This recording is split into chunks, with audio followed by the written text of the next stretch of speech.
नमस्कार साथियों, SSC hub के यूट्यूब चैनल में आप सभी का स्वागत है। आज हम करेंगे 14 नवंबर का, जो 14 नवंबर 2023 को शिफ्ट 2 की परीक्षा हुई थी उसका कंप्यूटर, यानी हमारी सीरीज चल रही है 10/10 सीरीज। और अब आपको बता दूं, इसकी जो पीडीएफ या टेस्ट चाहिए आपको, तो टेलीग्राम चैनल एसएससी हब का ज्वाइन कर लीजिए।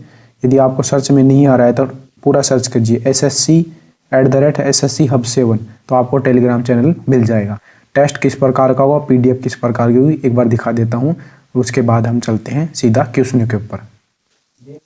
तो जिसको भी टेस्ट या पीडीएफ चाहिए, जैसे ही आप टेलीग्राम चैनल पे जाते हो तो वहाँ पे आपको सीधा लिंक मिल जाएगा, HTML फाइल मिल जाएगी या लिंक मिल जाएगा।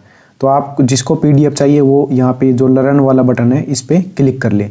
जैसे ही लर्न वाले बटन पे क्लिक करता है तो आपके सामने क्वेश्चन आ जाएंगे, 4 ऑप्शन, कौन सा सही है, एक्सप्लेनेशन क्या है, यानी कि जो भी है आपके सामने यहाँ पे सब कुछ आ जाएगा।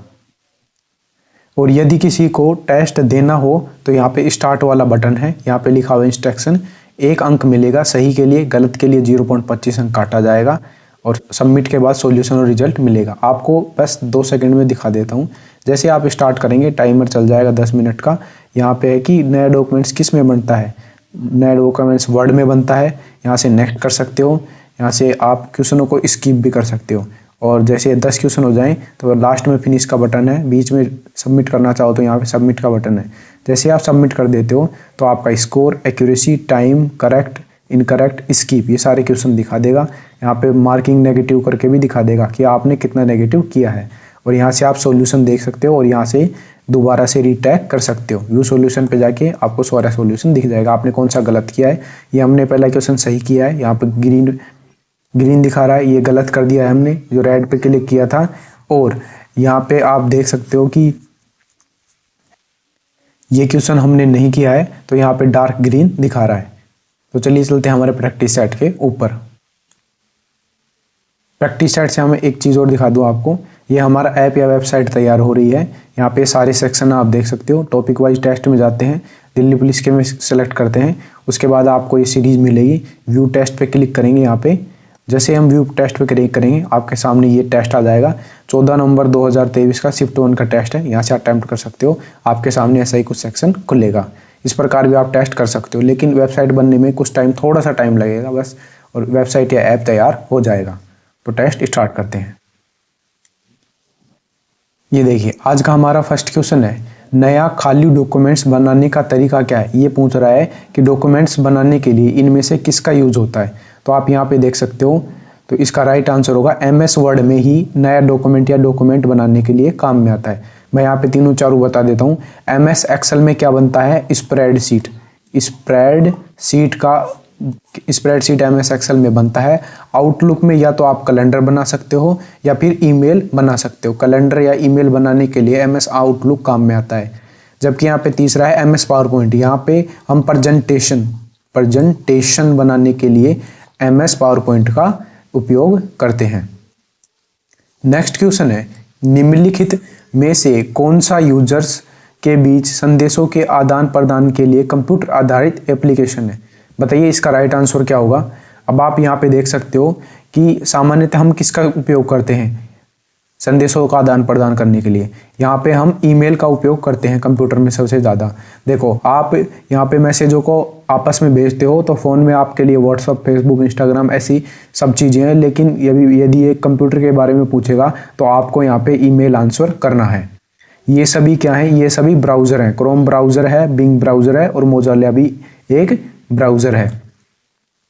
नेक्स्ट क्वेश्चन है कि निम्नलिखित में से कौन सा माइक्रोसॉफ्ट वर्ड 365 में एक तालिका शैली का उदाहरण है। बताइए इनमें से कौन सा एक तालिका शैली का उदाहरण है।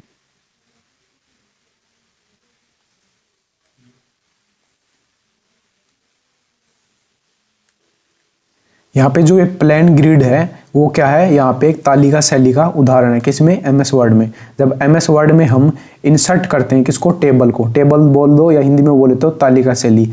यहाँ पे प्लेन ग्रिड यानी कि इस प्रकार की जो टेबल्स होती हैं उसे ही प्लेन ग्रिड बोला जाता है। और ये बच गए जो ये तीनों ऑप्शन है वो क्या है, इनके बारे में भी थोड़ा जान लो। ये बाकी उद्धरण शैलियाँ हैं, ध्यान रखिएगा, ये बाकी क्या है, उद्धरण शैलियाँ हैं। नेक्स्ट क्वेश्चन है, MS वर्ड में बुलेट्स और नंबरिंग का उपयोग दस्तावेज फॉर्मेटिंग में करने का मुख्य उद्देश्य क्या है? बुलेट्स और नंबर का उपयोग MS वर्ड में क्यों किया जाता है? बताइए इसका मुख्य उपयोग क्या है दस्तावेज के लिए? देखिए यहाँ पे क्या किया जाता है, किसी विशेष पाठ के महत्व को दर्शाया जाता है, जानकारी को सूची और अनुक्रमित किया जाता है, मार्जिन स्पेसिंग फॉन्ट को अलग करने के लिए। देखो इसका राइट आंसर है जानकारियों और सूचियों को अनुक्रमों में व्यवस्थित करने के लिए, यानी सीक्वेंस और लिस्ट बनाने के लिए। मैं इसका उदाहरण देता हूँ आपको। जैसे यहाँ पे पूछ लेता है कि श्वसन कितना प्रकार का होता है। यहाँ पे श्वसन का प्रकार, ये साइंस का क्वेश्चन है, मैं आपको बता देता हूँ। श्वसन के प्रकार पूछ लेगा तो यहाँ पे या तो बुलेट्स लगा देगा यहाँ पे, या बुलेट्स में क्या लगाएगा, बाह्य श्वसन और यहाँ पे अंतः श्वसन। ये बुलेट्स का प्रयोग किसके लिए किया जाता है? सूची और अनुक्रमों के लिए। या फिर यहाँ पे बुलेट्स ना लगा के नंबरिंग दे देगा, बुलेट्स या नंबरिंग, 1 नंबर और 2 नंबर। तो ये क्या हो गया, बुलेट्स और नंबरिंग का प्रयोग जानकारी सूची और अनुक्रमों के लिए किया जाता है।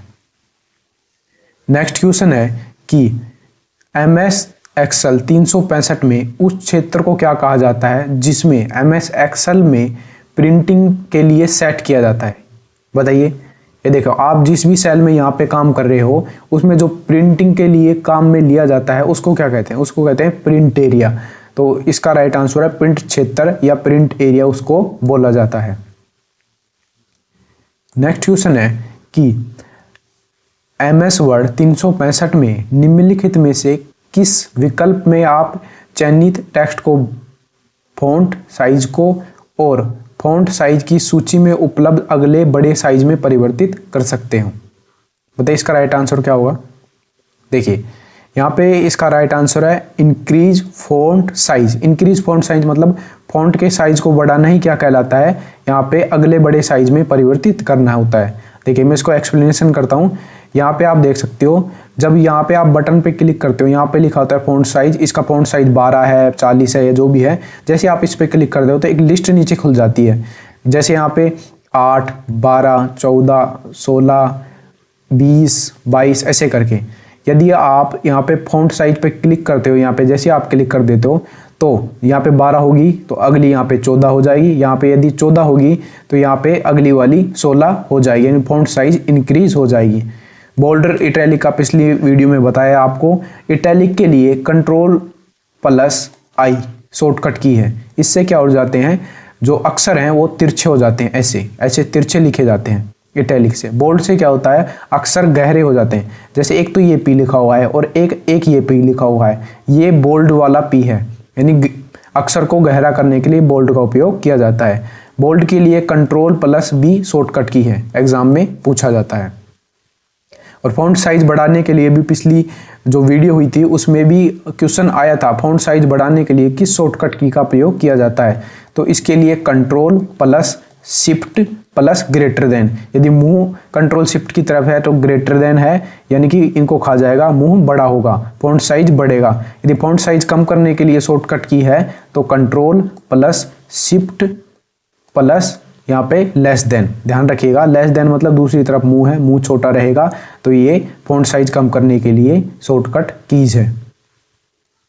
नेक्स्ट क्वेश्चन है MS एक्सेल 365 में निम्नलिखित में से कौन सा फंक्शन टेक्स्ट स्ट्रिंग में प्रत्येक वैल्यू के बीच एक स्पेस को छोड़ते हुए अतिरिक्त स्पेस को हटाता है? बताइए इसका राइट आंसर क्या होगा? देखिए जो ये क्वेश्चन है इसका राइट आंसर होगा ट्रिम। ट्रिम क्या करता है, जो स्पेस है उसको हटाता है। और ये सभी है जो MS एक्सेल में अलग अलग काम करते हैं। यदि आप ट्रिम का प्रयोग करेंगे तो अतिरिक्त स्पेस होगा उसको हटा देगा।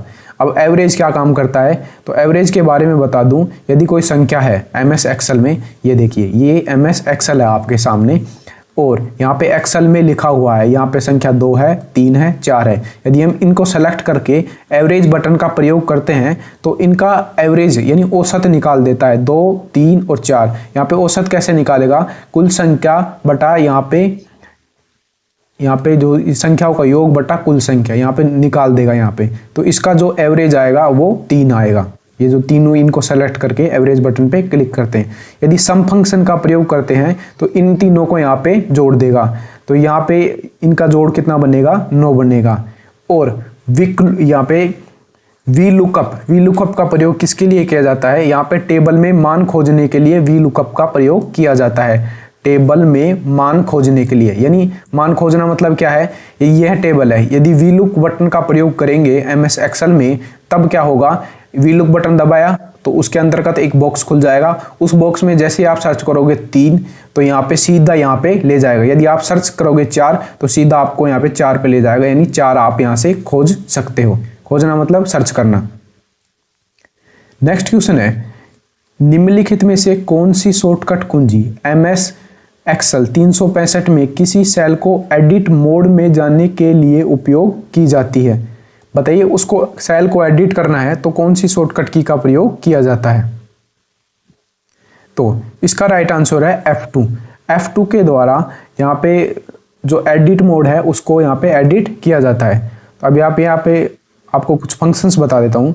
ये जो कंट्रोल F1 है, इसके द्वारा क्या किया जाता है? रिबन या टैब को हाइड किया जाता है। रिबन, यहाँ पे रिबन या टैब को हाइड या अनहाइड करने के लिए। अब देखिए, ये आपका एक्सेल है या वर्ड पावर पॉइंट कुछ भी हो, उसमें यहाँ पे आपका यहाँ पे लिखा होता है, ये एक्सेल खुला हुआ है और यहाँ पे टैब्स होती हैं। ध्यान रखिएगा, सबसे पहले होम टैब, इंसर्ट टैब, ऐसे करके ये सारी टैब होती हैं। तो इन टैबों को हाइड या हाइड, जब इनको सेलेक्ट करके कुंजी को दबाएंगे Ctrl+F1 तो ये हाइड हो जाएंगी। यदि इनको अनहाइड करना है तो वापस Ctrl+F1 का प्रयोग किया जाता है। और केवल F1 का प्रयोग किसके लिए किया जाता है? हेल्प के लिए किया जाता है। ध्यान रखिएगा। तो जो क्वेश्चन था इसका राइट आंसर था F2, यानी किसी भी सेल में बदलाव करने के लिए F2 का प्रयोग किया जाता है।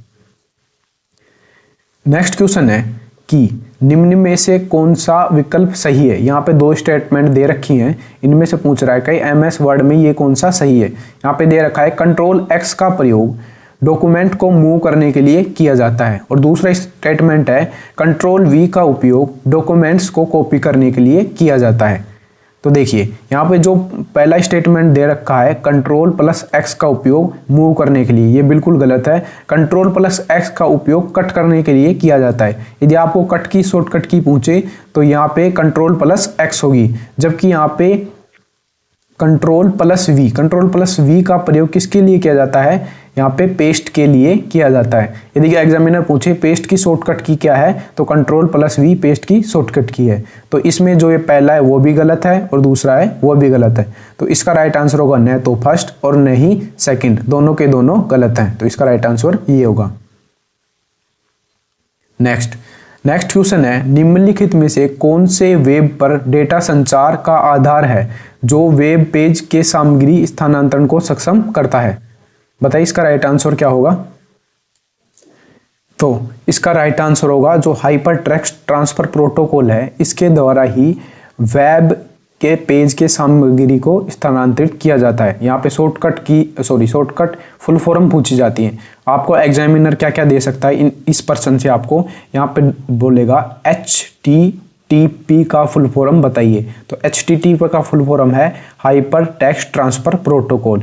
यहाँ पे आपको दे देगा DNS का फुल फॉर्म बताइए। तो इसका राइट आंसर होगा डोमेन नेम सर्विस। यदि www का यहाँ पे एग्जामिनर पूछेगा तो यहाँ पे देगा वर्ल्ड वाइड वेब, यानी www का अर्थ होता है वर्ल्ड वाइड वेब।